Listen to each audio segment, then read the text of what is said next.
Welcome to the Beyond Sugar Freedom podcast. I'm your host, Danielle Dame, holistic nutrition coach and speaker. Let's dive in. Hello, everyone. Welcome back to another episode. We have a very special episode in store for you today because I have our second official guest on the podcast, and a dear friend of mine, Matty Lansdown, is in the house here to hang out with us today. How you doing, Matty? I am amazing. Thanks so much for getting me on. It's funny, we hang out so much outside of formal settings, but I feel like we're all official now. Yeah, we're official. Okay, you've got your anybody who's not watching on YouTube, he's got his shirt on. He's dressed up. He's good. We're very official. You got your makeup on, right? You're good to go. Yeah, Matty and I have known each other for many years now, and you'll notice, we definitely have a good friendship and banter going that hopefully we'll bring into this episode, which will keep it entertaining for all of you. Just real people having a really powerful conversation. And we have quite the episode in store. When Matty and I were brainstorming just before this, what do we want to really dive into? And, Matty is such a wealth of information, and you're my go-to for so many different pieces around health and nutrition and mindset and wellness. Like, there's so many things that we could dive into, but what we're going to be diving into today is I'm going to learn a lot, and I'm really excited about this, really diving into more of this food marketing and psychology and how the industry works. And I think this is such an important piece of the whole puzzle. When we start unraveling our relationship with sugar, we must understand what's going on that is out of our control. I think so many of us are walking around blaming ourselves, thinking it's all our fault and there's something wrong with us and we're broken, and it's not. The system is broken. So really excited to open that up today. But let's dive in and start, at the top. For those who don't know who you are yet, get ready to fall in love with Matty Lansdown. And why don't you share with us, Matty, a little bit about, what you're doing and how you got into this work. I know you have such a powerful, really incredible story that I want everybody to hear if they haven't heard it yet. Thanks, Danny. I appreciate those beautiful words, and I think you are super amazing yourself, and I'm rapt to be on this show with you. So thanks for getting me on. But okay, me. Where do I begin? So grew up in the countryside with my mum as a nurse. And that's I always start there because that kind of informs the journey of me becoming a scientist in a hospital. I used to go to work with my mum at the hospital, and from a very, very young age, just had this really positive relationship with going to the hospital and medicine. And, I used to love it because I'd run around. Like, we were in a small enough town that I didn't necessarily go to daycare at the hospital. I just went to work with mum. And so I would run around with all these sick people and all these dying people, having no idea that was the case, but just loving the fact that they were, there to talk to and learn from. And so, I really enjoyed that kind of process. And then I sort of grew up and I became a bit of an athlete. I was training a lot and sort of understood a lot about health and nutrition through that. And then moved on to university, to the city, to Melbourne in Australia, where I then became a scientist, which ended up working in a few different areas along my career. I went into nutritional epigenetics before I then went into cancer research as part of a cancer research team. And I was there for about 7-ish years. And so the reason that starting back at the beginning with mum in the hospital is important is because when I came to be this Western medical scientist as an adult, I was really passionate about medicine and science and, and all of these amazing things that humans have, used our brain to create. And I really did believe that if this was such a, massive pillar or portion of society, the healthcare system, it must be amazing and what it's necessary. And so I had all these belief systems about the fact that it's what is, it's the best option out there. If other things were better options, they would be here, right? And this was my naivety in, I'm 18 years old, 19, 20, 21, and just having no understanding of politics or capitalism or the ways that economies are run and macroeconomics. And so, yeah, I was very much, the let's help the world with medicine kind of attitude. So it was working then in the hospital system, which I started to ask some what were I thought very naive questions about the fact that none of my colleagues, none of the professors around me that were, had been on this earth studying medicine double the amount of time that I'd been alive, and it was just like, why does nobody talk about the cause of where the disease came from? Or when I go to the World Health Organization's website, and questionable organization, maybe not, but the point of the story is that is the guiding light for many Western hospitals, right? And so when I go to their website and on the cancer page, in the first sentence, it says 90 to 95% of cancers are diet, lifestyle, and tobacco. And if all three of those things are contributing to the vast majority of this disease's existence, why have I not yet been in a meeting about someone's diet or lifestyle? And so this began me being the annoying hippie in the office. I started asking people and my professors and doctors around me, how long have you studied nutrition? Because on the website, World Health Organization website, it says most of the problems that we're trying to solve here will be solved with diet and lifestyle, or at least caused by diet and lifestyle. And, some people would shun me. Some people would just laugh and be like, oh, Matty, if it was that simple, we would have fixed this years ago. None of us would have a job. And so on that journey, I then ended up starting a podcast because I discovered so much about the system that I learnt about capitalism, and I learnt about politics, and I learnt about the fact that Western medicine might not be this phenomenal, behemoth of good do-gooders that I once thought it was. And that's not to say that I haven't met, every doctor I've ever worked with, every nurse, every scientist has been a beautiful soul that is there intending to do good things. But like you said in the intro, it's very much the system that was created before any of us listening were here. And so I started a podcast, the How to Not Get Sick and Die podcast, which you've been on a bunch of times.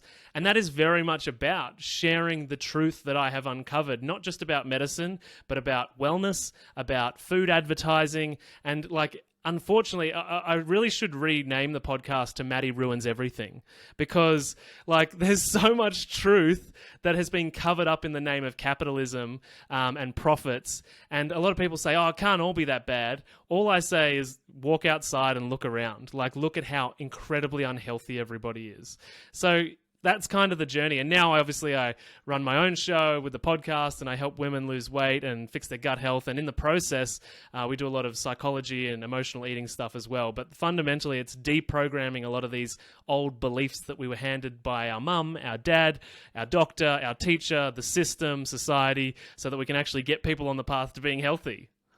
Yeah. Wow. So incredible. Thank you for sharing that story. I love hearing your story. Every time I hear it, I hear something different and learn something different about you. And it's so incredible that you were in there. You were in, this work, as a scientist, as a researcher, the ground floor, really starting to ask these questions and getting that, a lot of us, I can just relate. I hear stories about this, right? I hear doctors never get educated in nutrition, right? Doctors don't take any of these, we hear those stories, but to have you actually have that lived experience of having conversations where people just put that wall up, you're crazy, and calling you crazy, right? For asking questions that are kind of making sense, right? Critical thinking 101, enter Matty, right? And the zest at which you wanted to uncover that truth, and the way that you've been sharing it is just so inspiring and incredible. And this is why we're having you on the podcast today. I mean, this is it, right? And diving into some of these pieces. So let's go there next. Maybe start with a little lay of the land for anyone who doesn't understand how our food industry is run, and how they're best friends with our pharmaceutical industry, and how there's billions of dollars involved. Because I think that's, really eye-opening just to understand how that works, and the lies that we are being told, and the system being broken.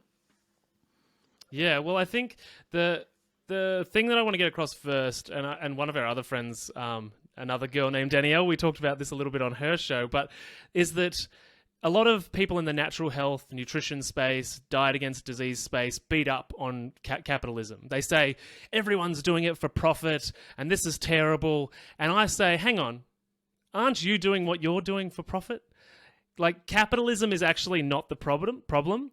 It's unfortunately the paths that were chosen by capitalism. And there's always multiple options, to choose from to make money. Just like anyone listening has a choice as to the way that they earn money at their job, or whether they start a business. So, I think it's kind of a throwaway line for Big Pharma just wants profit. And it's so do you. You do too. we're all trying to make a bit of profit because we want great lives, right?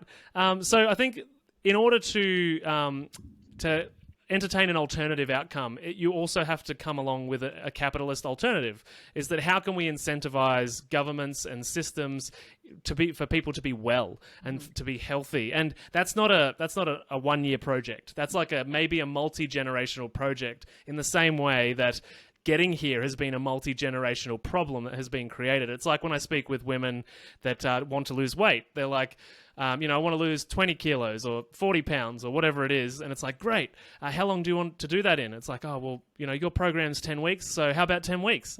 Yeah. And it's like, whoa, hang on. How many years did it take to create this problem? Yeah. And it's like, oh, I haven't been 40 pounds lighter since 22 years ago. Right? So we've got to acknowledge that the journey to create the problem needs to, obviously we can speed things up in a healthy way, but it needs to be given space to unravel and unwind in the way that it was created. So I think it's the same kind of thinking we need to apply to this natural health model. And I think we're seeing this shift now. So the way that it was built previously, if we go all the way back to the 1800s with the Rockefeller family, which, has become a big name in the last few years in different circles because they basically run the world, which sounds like a throwaway statement, but hang on, let me get you there. In the 1800s, there was John D. Rockefeller, whose dad literally sold actual snake oil, and his dad wasn't around much. He had all these daddy issues, which led to him creating similar behavior sets because he obviously wanted the approval of his father. That's my personal analysis. But he ended up being obsessed with numbers, and he got into business, and he got really, really good at business. And the first place that he made lots of money was the rail industry. He was the planet's first billionaire. And in the rail industry, he got so much control. And this is the downside to capitalism, is that you end up with one person at the top of the pyramid who can, control the game for everybody else. But he ended up going from rail. Then because he transported the world's oil around through the Industrial Revolution occurring, he had control of the world's biggest rail network, and then he had his hands in the biggest oil companies in the world. And so he was controlling a lot of the world's economy. And from that point, he wanted to do something with the offcuts of oil. And so the byproducts and whatnot. And that's where was born the pharmaceutical industry, because the offcuts of petroleum were often informed a lot of the drugs, even that we have today. And so he then created Big Pharma, was the beginning of that, and modern medicine. And at this time, he was also removing a lot of natural health professionals. There was some being killed. There was some being criminalized. Homeopathy became illegal for a period of time. And this was being forced through the fact that he was just so incredibly wealthy that he had the money to pay for these resources to be dealt out to everybody. And then from there, we ended up with the beginning of Western medicine. It sort of happened in the 1800s, but when we fully switched over was sort of the late 20s. So late 20s onwards was really the disappearing of alternative perspectives on the human body and alternative treatment options. And it really started to become about symptom and drug, basically. And then we went there, progressed further. And in that process, we obviously had a few world wars that happened. And so out of the back of the Second World War, we had impoverished nations all over the world. And a fast way to get those populations back to healthy and abundant and working so that we can get the economies going again was fast-growing crops. And those fast-growing crops and those farms were created off the back of money out of the war, which was very much a part of Rockefeller's funding. So the pharmaceutical, rail, and oil industry money that were then built farms, which were primarily grains, right? Because grains can grow in absolute abundance and really quickly. And so we would then restore the health and the starvation status of all of these nations all over the globe over the next 10 to 15 to 20 years. And so that brings us to what's that, late 60s, where we start seeing ideas about nutrition come in because everybody's abundant again. And now we've got to focus on, how do we actually optimize? So we've gone from starving nations to now nations that are doing pretty well. And so now it's how do we go to optimize? And so then we see the introduction of research, medical research informing decisions about the way that governments spend money. And because we've got all these farms all over the globe that have been producing grain to help fix everything after the war. It's like, well, we can't just shut these down. They're profit-generating machines now. And so then we've got like the research that came in from Ansel Keys about fat. So we've got all these grain options that are making everybody millions of dollars, in the 40s, 50s, and 60s. And so Ansel Keys did his research on fat. So he's a famous fat scientist that came out with the lipid hypothesis, being that the higher the fat in your diet, then the more likely you are to have heart disease, basically. And everybody listening to this podcast can remember low-fat diets, or their mum going on a low-fat diet, or trying it themselves. Have you tried them before, Danny? Yeah, I think when I was younger, not for long. Like I was on the cusp, at the late 80s when I was born. It was like my mom had obviously been through it. But yeah, I mean, I ate a lot of cheese, so I guess I had lots of fat when I was growing up. Well, and those low-fat diets were like pushed because of all this medical research, which then went on to create the first food pyramid. And we all remember being in school and learning about the food pyramid, and the biggest section that was recommended was grains. It was grains and carbohydrates, which have gone on over the last 50 years to create a very sick world, a very obese world.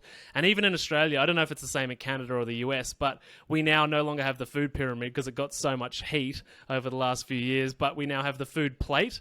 The biggest portion of the plate is still grains, and it's still carbohydrates, right? So, yeah, and then that informs like the last 50 or 60 years of low-fat diets, of nutrient deficiencies, and the absolute skyrocketing of diseases like cancer, diabetes, and obesity being the most obvious one because everyone can see it. But so the point is that like the research, because Ansel Keys was regarded as one of the greatest scientists. He was on the front of Time magazine, and then has been since found out to be a fraud because he manipulated the data. His sort of hallmark study that like put us on the direction of low fat for half a century or more was the 6-country study, which included 6 countries, which showed that, if you have higher fat in your diet, you're more likely to have heart disease.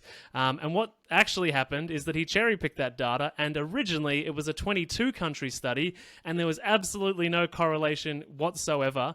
Plus, of the countries that he included, Italy was going through Lent at the time. Wow. Like, so of the 6 countries, like one of them was really not eating for the study, so it was just like really, like the data was just really skewed because of this. And then he's been found out since. He's also been he was once regarded as one of the greatest scientists of nutrition in the 19th century, and now he's regarded as one of the biggest frauds. And interestingly, at the time, there was another scientist or doctor, researcher, John Yudkin, and he was campaigning at the same time he did this initial Keys did this initial research to say it's actually the sugar. Like, there's a mistake here, this is wrong. But it was political standing. Like, Ansel Keys was friends with all the politicians. Everyone just liked him. He was a pretty cool guy to hang around. And John Yudkin was not very well known. He was a bit of a nerd. And so everyone was like, no, we're not going to go with this guy. He's not fun to hang around. So there was actually somebody there in the beginning being like, no, we're going to get the next 100 years of nutrition advice really wrong.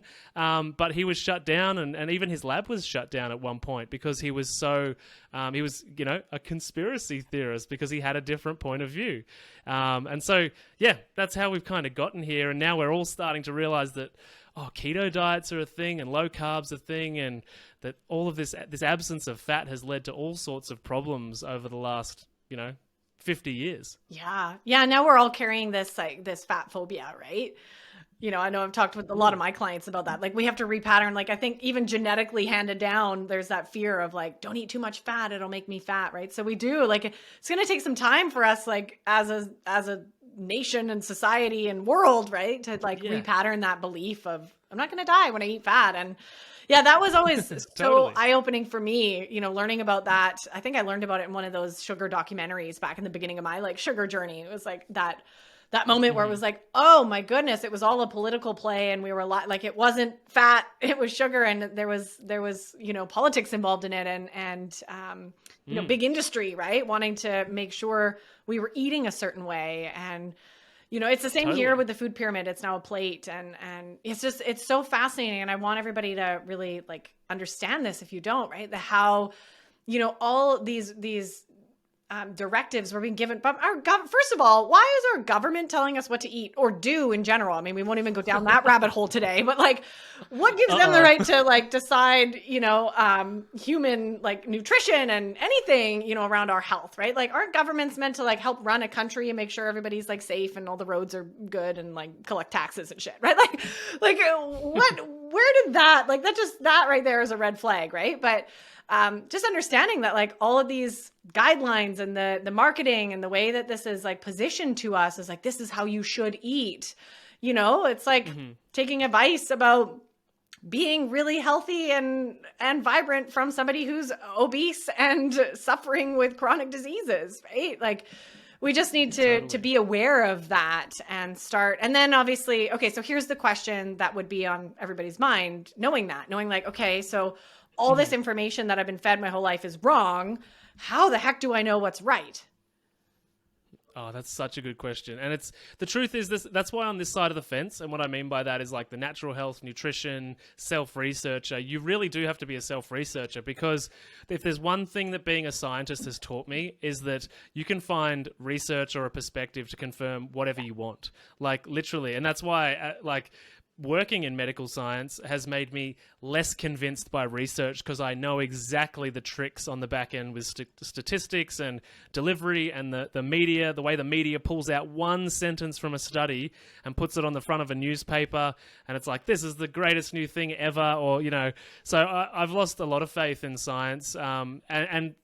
By definition, science shouldn't require faith, and it does, unfortunately, because a lot of the things that are done and proven in very particular ways that pretty much just point you and say, "Hey, look at this bit. Right. Don't look at all of the other stuff." Yeah. So, but it's the world we're in, right? So to come back to your question, so how do we know what is actually right? So I guess first, you should see yourself as a science experiment, right? Mm-hmm. You are a research experiment of one. And it doesn't matter. And this is a true statement. Statistics mean nothing to the individual, right? Data means nothing to you, because it might be right once you experiment with it, but because you weren't the person in the study, actually, that might not be the outcome for you. It does give us information about where most people will go and the areas of somebody's body and metabolism that is the same pretty much across the board. But you should go on your own journey and do it without judgment as well. Know that and it's the same with, the last 2 years of the world we've experienced. There's some truth on both sides and there's some lies on both sides, and there's propaganda everywhere, because everybody wants to be right, and you're a human. Like most humans want to be right. I want to be right. I want to, it gives you security, right? You feel like you're in control if you're right. So if you let go of that need to be always right, or following the person that's like, this is exactly how it's going to be, and just explore with curiosity, try different diets, but also commit to the nutrition for a little while, because I know plenty of people that say, I've tried this diet, I've tried that nutrition plan, I've tried this, and when we dig into it, it's like, well, actually, I ate that way on Monday, Wednesday, and Saturday for 2 weeks, and it kind of didn't really work, right? So, and there's two sides, right? Is that I'm really a big advocate against diet culture mentality, but at the same time, we can't make any decisions if we don't have clear information. So there's a balance between these two dichotomies of staying away from, rigid, hard rules that kind of trigger your inner rebel or child to respond, versus actually approaching it in a mature way so that you can actually know how to best nourish your body. Yeah, so powerfully said. I love that. It reminds me of what I share too, like the two rules around listen to your body and eat real food. Mm-hmm. Like that's it, right? Like we are that experiment of one. Like when you and this is the tricky part for a lot of people. It's getting down to what is real food nowadays? Like it's so totally. You have to be so smart in the grocery store to know Mm-hmm. Is this real, or has this been heavily processed? Is this a real pear, or is it a combination of, glycerin and corn syrup and I don't know, right? So really, getting back to that, I think is such a basic as well. Eat real food. I mean, that's the biggest change. If everybody in the world just started eating real food again, whether you eat meat or you don't eat meat, or you eat dairy or you don't eat dairy, can you imagine the shift that we would all have, right? I think that's... Oh. Totally. Well, it's and that was exactly what you said. We're always on the same page, right? Yeah, that's exactly what I was about to say. Is that step one? Just eat real food. Yeah. Like Jeff, and my rule is if it looked like it came from a farm, Yeah. you're pretty safe. Yeah. Yeah. Yeah. And then using I love that you talk about that like your science experiment of one, right? Because that is like, we have to learn what our body works with, right? And the only way to do that is to experiment. And that's harder to do. And that's why people don't want to do it, right? Because, oh my gosh, I'm going to have to spend like a couple months doing this and really journaling and listening and paying attention to my body and tracking my bowel movements to see how it's going and my energy. Like, like it does take some commitment and effort. And we just want that, like that one article or this podcast episode to tell you exactly what to do, right? Like, I think the quick, like, what do I do, Matty? Like, and Danny, like, tell me right now, right? And we can't.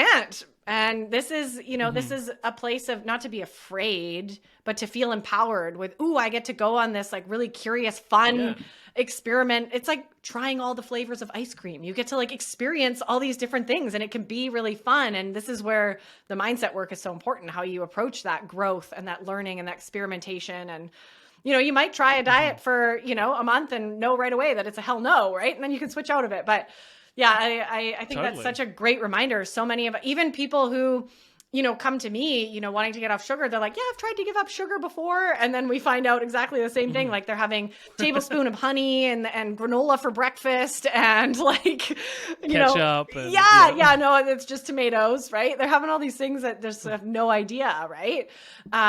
So really getting honest with ourselves here. And hopefully you're, taking a moment from everything that Matty's sharing to just reflect on like, am I outsourcing all of this? Like, this is what I see. And I know you'd say the same thing, right? We're outsourcing all of our health decisions to somebody else, right? Somebody else who probably doesn't have our best interest at heart.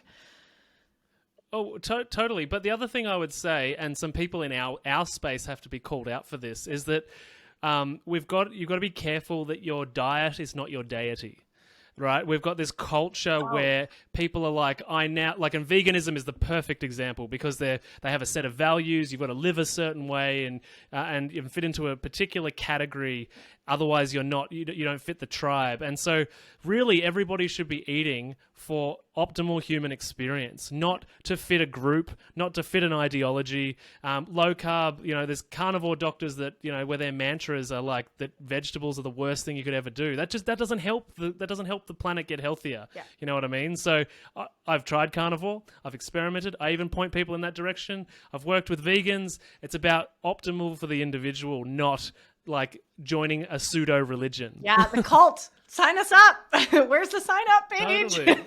I'm so glad that you said that, Matty. That's such a huge piece. And I see people, actually, my dad probably won't listen to this. Hopefully he's vegan. And it's like, every time I talk to him, he has to weave it in the conversation somehow. Are you vegan yet? I'm like, no, I'm doing what works for me. Like, it's, totally. And I get like, absolutely, like that totally works for some people. We're not, there's so many different ways, but it's so true. Like, can we not become so dogmatic about, this is a bigger conversation than just nutrition and diet, right? Like, can we not be dogmatic about everything, please? Can we be open to other opinions and other viewpoints and other people's truth about what works for them and respect that and honor that? Yeah. Like, side conversation.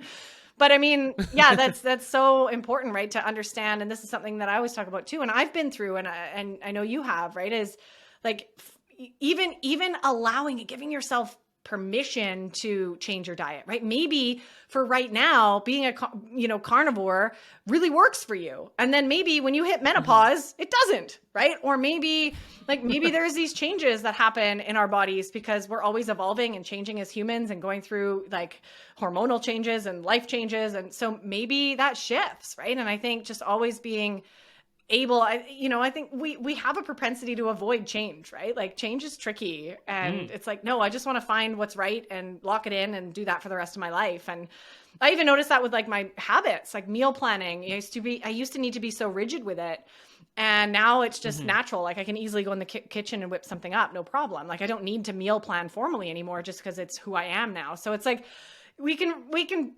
relax a little bit into some of these things and be willing to play, right? And be curious, like you said, and really like bring that, to this whole diet conversation, I think is so powerful.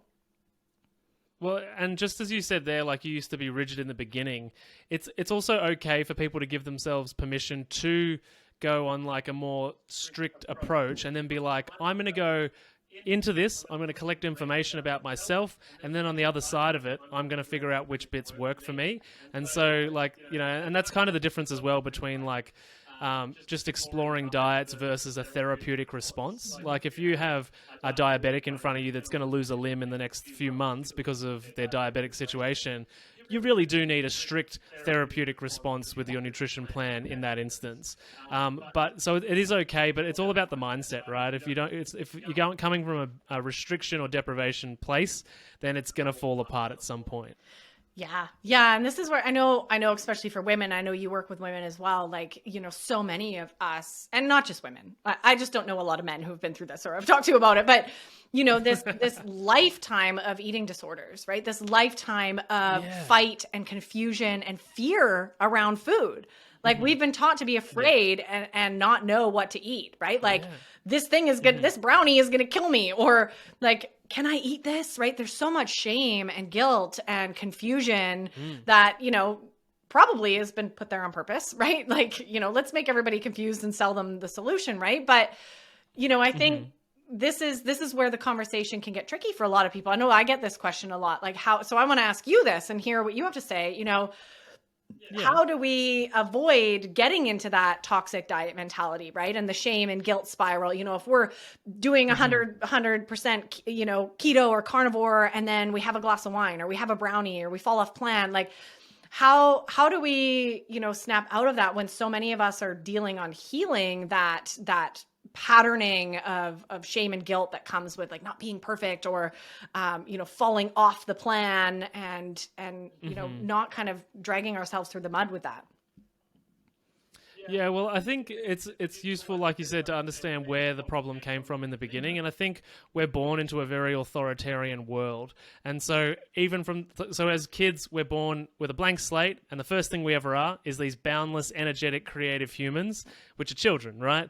And then from every moment onwards, we're suppressed, we're all oppressed, right? Which is like our parents limit us, our teachers limit us, our bosses limit us, everything limits us. And so we're in this we've got this ongoing dichotomy of success, failure, yes, no, on, off. And then all of the marketing that we are exposed to triggers that. It triggers that because it will get the reaction, right? And that's why the marketing does that. Lose this much and this weight. Look like this woman on the sexualized marketing for something like Tupperware or plastic. It's like, why is somebody looking sexy with plastic containers? You know what I mean? Like anything can be this sexy. Stuff is. But should it be, is my point. You know what I mean? Like it's all this over-sexualized marketing which triggers that child in you to be like, I do want that. Yeah, give me that. I don't want to fail, you know. And then, you know, that parent voice in you, which is your grown self trying to parent yourself, which is like, get healthy, stop failing, stop being shit, you know, like, and you've got this back and forth and back, and that is diet culture, which is on Monday, it's a go. In 10 weeks from Monday, I can go back to my old self. And so we have to really come to terms with how we think about the world, because you'll notice that there's the child voice and the parent voice in almost everything you do. Come on, just one more hour at work, just do it. Nah, you're fine. Give yourself a break. Why else would you be an adult if you can't do what you want? Like, and we do the same with sugar, right? Which is like, oh, have the chocolate. Go on. It doesn't matter. Nobody cares. And then it's like, no, you know sugar's bad for you. And again, it's this tennis match of back and forth, which diet culture, advertising and marketing gets in there and just keeps that tennis ball going back and forth. So once we understand for you as the individual, that conversation going in on your head, like then we can start introducing other perspectives or other voices. And the one that I get people to add in, so we've got the child and the parent, is the adult. And the adult might show up as your intuition, it might show up as God, it might show up as your higher self, but it is the voice of truth. And it's understanding, it's respectful. And if you always go, oh, I can see this tennis match happening in my head, what would the adult do? And the adult is never going to speak in definites or yeses and nos. It's going to create space. It's going to speak to what is best for the moment. And that might be sugar sometimes. And that might be not doing the extremely strict depriving diet that you know will trigger in 12 weeks from now, you get to go back to old you, you know? So I think to start deprogramming that fad diet culture, we first need to understand what is the cycle happening in my head that leads to me being drawn towards this kind of stuff. Yeah. I love that. I love that. We have obviously a similar approach to that, right? We need to get to the root. We need to know, why was this patterning in the first place, right? And what are my beliefs about eating, right? Like, I think I mentioned that, right? Like, are we afraid? Like, what is that fight and fear that we have around food, right? And just starting to be curious about, like, how can I eat like a child again, right? Where, like, everything's a go and I want to try new things and, like, this is fun, right? As opposed to, like, ooh, like, shaming ourselves, which is going to shut down our digestive system as we're eating. But totally. And when we look at, like, advertising and marketing and packaging, like, a lot of that is designed to speak to your inner child with the bright colors and the, like, you know, feel great. Or and then even the adult, which has been misled in your mind to believe the words natural or organic or, you know, whole grain, you know, and you've been convinced in the world that you're in, and I'm in that world too, and I've been there too, that means healthy. And it's like, actually, it's all just marketing and branding that is designed to get in between this back and forth conversation in your mind and convince you that it's a good idea, when actually, in the health of your body, it's really not. Yeah. I think there's like the back and forth. I love you explaining it that way, right? And then the packaging is there to be like, here's your answer. And you're like, yes, I found it. Yes, I found it. I found the answer. Hallelujah. Whether that be at the supermarket with bright colors and wording, or on a Facebook ad with a girl that's 21 who's never had a baby, who's never been through menopause, being like, buy my diet plan. And it's like, hang on, I've got 4 kids. I sleep 3 hours a night. I'm in the middle of a divorce and my hormones are shot. And I've got this marketing telling me I should look like this 21-year-old woman who could, you know, you could be like an African-American woman that's overweight. And the marketing's like this 21-year-old Chinese girl. You know what I mean? And it's like, these worlds don't match, but the marketing still gets into your head. Like, it's designed that way. So you've got to really be aware of, like, oh, that's what it's trying to do, and it's working. But I've caught it. I've caught it right there. I've put it through the filter, and it's definitely bullshit. Yeah, I love that. I love that. Just calling bullshit when we notice those thoughts coming up, right? Like, yes, literally say it out loud. Like, make it real. Be like, and I do this in my own feed on social media. I'm like, I see which pain point of mine you're trying to speak to on this ad. I see you. I love it, because then you can actually bring, like, I do a lot of that too myself. Like, you know, when situations are deep or tricky, or like there's a trauma being triggered and I'm noticing a pattern, like, we can bring in some lightness, right? Bring in some silliness. Like, do that. Pointing at yourself, like, you know, silly Danny, or, you know, pointing these things out and kind of bringing some silliness to it can really, like, shift your energy and shift those pathways, right? Because we just get so bogged down and so darn serious all the time about all the things we're doing wrong and how bad we've been. And I mean, don't even get me started on the whole bad girl syndrome, right? Or bad boy, right? Totally. This whole, like, must be good. And, you know, it's just, it can bring some lightness to it. I love that. So I want to make sure we dive into this, Matty, because we were chatting before and you were sharing some really, like, mind-blowing, scary, insightful pieces about how food companies are run and some of the certain departments that they have in those companies. I would love for you to share more about that and blow some minds right now. All right, let's do it. Let's make sure everyone's sitting down. Okay, everybody prepare yourselves. Pull over if you're driving. We kind of touch on it there with, like, the words on things in the supermarket aisle and the way that things are colored and branded and packaged. And I've actually had some of these people on my podcast before, is that these food companies actually have departments of psychologists and psychological engineers. And the idea of those people is to understand core human behavior, the kind of behavior you and I don't even think about, like really deep automated subconscious behavior and responses to our environment to trigger impulse buying or trigger purchasing of a particular product. And so even they had psychologists that informed, like, you know, you go down a chocolate aisle or a lolly aisle in the supermarket, or a chip aisle or crisps and soft drink and soda, and it's all bright colors. And originally the psychologists figured out that would trigger your reptilian brain to identify the very rare opportunity in nature to come across an edible piece of fruit. Wow. Which is like really like glucose, sugar dense, so it's good energy. Good energy if you're in a tribe in the middle of nowhere and you find it once every 3 years. Good energy, right? But now we've got these aisles which say, oh, fruit. We don't actually consciously put it through a filter where we identify it as fruit, but it registers in our brain like this. And particularly the color red is a really big one too, because it also not only speaks to, and this is maybe more so for men than women, but it speaks to not only finding fruit in nature, but red cheeks, red lips. And if you go to that second week of the female cycle where testosterone goes up and women's bodies become a bit more plump and sexual and appealing, and that's the week that most women feel more sexually active, is that it actually triggers on a really deep level not only food and nutrition, but also sexual reproduction, which are two core human needs. And there's only one other third one, which is to fight, to defend, right?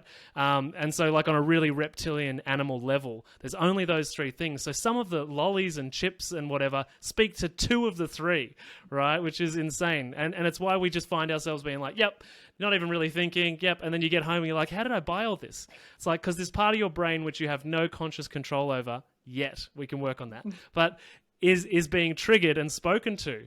And so, yeah, we've got departments, and it's the same as Facebook, it's the same as Instagram. They have in Silicon Valley levels of psychological engineers figuring out how to hack your dopamine pathways.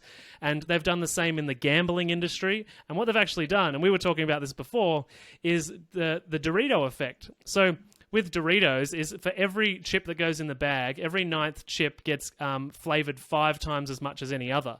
And because what they found is based on the psychological research that they've had from gambling, is that 9 was the perfect number to have you continue going into the bag until the bag was empty, gambling, hoping to get that extra flavored chip again, because it's such a massive dopamine hit. They do the same with Facebook, figuring out how to engineer it to have your psychology respond with dopamine and want to go back for more and more and more.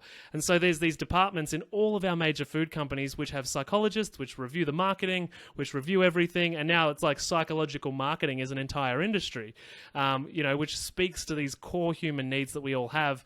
And it's like some people actually go into programs like yours, Danny, or mine, Danny, and they find out, I don't actually think I have any huge horrific trauma. And there's definitely a group of people that are like, yeah, because the only thing is you've been marketed to for 50 years by psychological geniuses that have hooked you onto this addictive stuff. There's plenty of people that have trauma play into that as well. But the point is that alone is enough to get you addicted to sugar. Do you know what I mean? Oh, yeah. So it's really eye-opening when you realize these tools are being used against you. Wow. Yes. Oh my gosh. Mind-blowing.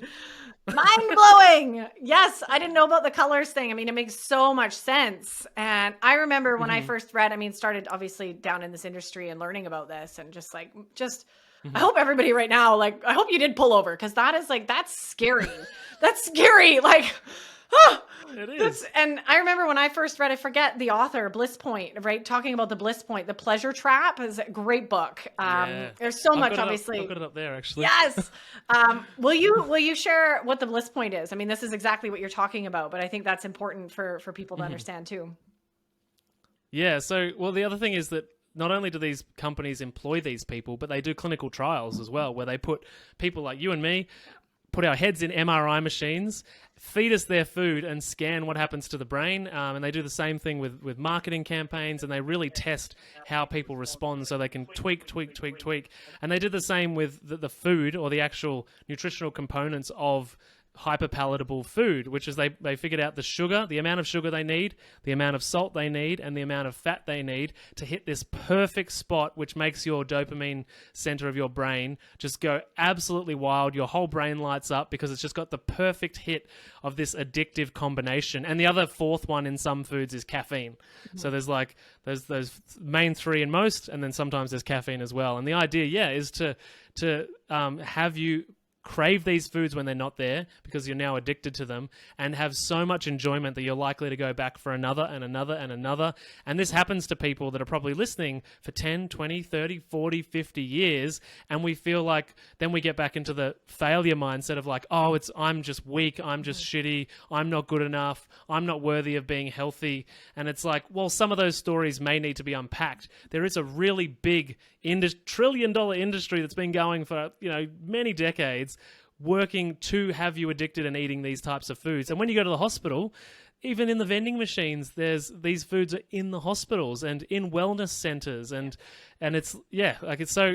But I guess the other thing is, to go back to where we started, is that, we live in a capitalist society. So I really believe that because we're all humans and we have these needs, we can totally leverage this same stuff to get people what they need and move people in a direction which actually helps them long term. Yeah. Oh my gosh. Yeah. Don't, like you mentioning the hospitals, right? And we can look at where all this food, where we're supposed to be healing, all of this junk is.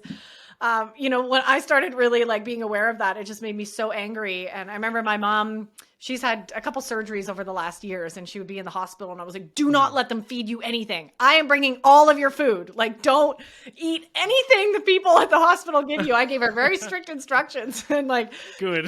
We did our best when I could bring her food and when I couldn't, but it was like, please, there is no healing capabilities in those foods that they feed you. And that's probably a conversation for another day, but it's really eye-opening just to understand that those pieces are kind of disconnect. And there's so much. Obviously, you've shared so much. And I would be curious now, as a final question, knowing all of this that you just shared, right? Mind-blowing moments. I've learned a lot. I love talking to you. I'm just like soaking in this information myself, because this is just crazy, and it's refiring that passion in me.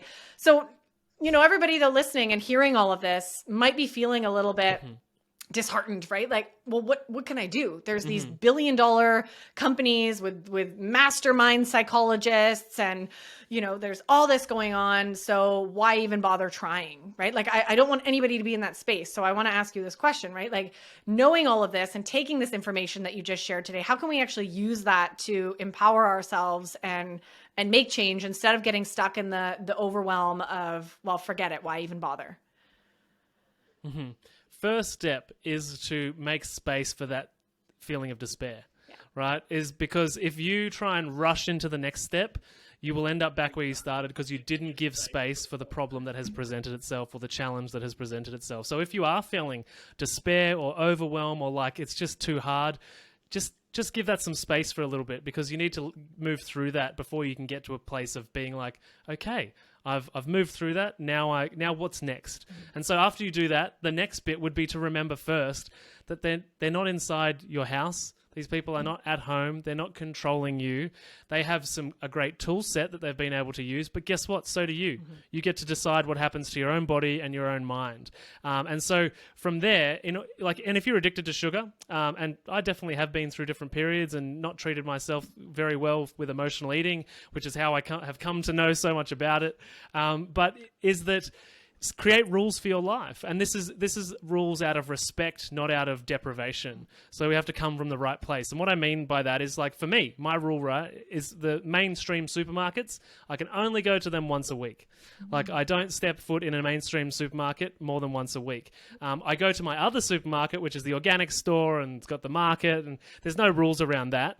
But it is that I only do that once, because I know all of these forces are there working against me. And if it's the end of the day, or I'm tired, or the bakery's just cooked and I smell the food from the bakery, I'm like, I'm in. Sign me up. You know what I mean? So it's like creating conditions of success. So just and with some of my clients, they often say, like, my husband, isn't getting on board with this healthy eating and keeps buying all these types of food. It's the same thing. Instead of having it in the main cupboard, new rules for the way that you operate at home, which is, this is your cupboard. I don't go in there anyway. It's not really a cupboard I enter. So the rule is that you keep it over there. And actually, one of my clients created the junk trunk, and she put all of the sugary food in a plastic container, like a big one, and put it in an entirely different room, and said, this is no longer in the kitchen. You know where to find it if you want it. And because of that, now she doesn't really think about it at all.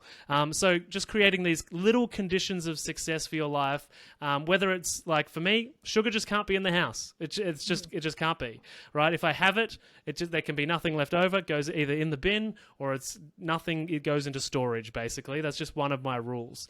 And these are little practices, which if we go back to like the psychological engineering approach, is that you're starting to do what's known as dopamine fasting.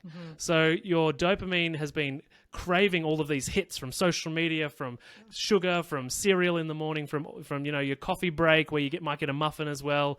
And so it's dopamine, as well as insulin and blood sugar and a few other things. But if we're talking about conditioning new behavior, we want to start practice this dopamine fasting, which is like, it might mean that you have your phone off for an hour before bed, or you might start 10 minutes before bed. And this is all playing in, because I believe in how you do anything is how you do everything. So if you can start showing up in different areas of your life with very small practices of dopamine fasting, of pushing the sugar thing out, of not going to the place where you're likely to be triggered to indulge in behaviors that you will regret afterwards, or that don't make you feel good, just like my go to the supermarket once a week type thing, is that you're starting to practice this culture of improving your relationship with dopamine, and proving to yourself that you are capable.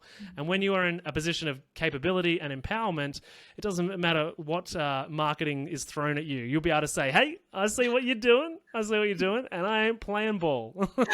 Yes, I love that, because it's true. I mean, we're living proof of that. Like, when you're aware, this knowledge is so helpful, because now you can see it happening, and you can say, nope, not today, right? Like, and start directing and making, because the real food exists. It's still out there. You're not totally lost, right? Everybody's like, well, everything has sugar in it. And you're like, no, the real food is just not at the store, at the convenience store that you're shopping at, right?